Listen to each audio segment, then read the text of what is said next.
نبی پاک صلی اللہ علیہ وسلم نے فرمایا، حضرت ابو ہریرہ رضی اللہ تعالیٰ عنہ راوی ہیں، حضور فرماتے ایک شخص مرنے لگا تو اپنے بچوں سے کہنے لگا کہ میں جب مر جاؤں تو مجھے جلا دینا، اور پھر میرے جلے ہوئے وجود کو پیس دینا، پھر مجھے ہوا میں اڑا دینا۔ حضور فرماتے ہیں، بخاری میں موجود ہے، اس کے بچوں نے اسی طرح کیا، اس کے مرنے کے بعد اسے جلایا، ہوا میں اڑا دیا۔ اللہ کے محبوب فرماتے ہیں رب کریم نے حکم دیا زمین کو کہ اس کے ذرات کو جمع کرو، زمین نے ذرے جمع کیے، خدا نے حکم دیا تو اس کا وجود پھر سے اسی شکل میں آیا۔ تو رب کریم نے فرمایا یہ جو تو نے وصیت کی تو کیوں کی؟ اللہ جانتا ہے کہ نہیں جانتا؟ یہ کی تو کیوں کی؟ تو رو پڑا، کہنے لگا اللہ میرے اندر تو طاقت نہیں تھی تیرے سامنے کھڑا ہو کے حساب دے سکوں، تجھے منانے کے لیے تیرے خوف سے ڈر گیا۔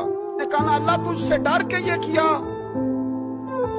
تو رب کریم نے فرمایا جا، پھر میں نے تیری مغفرت کر دی۔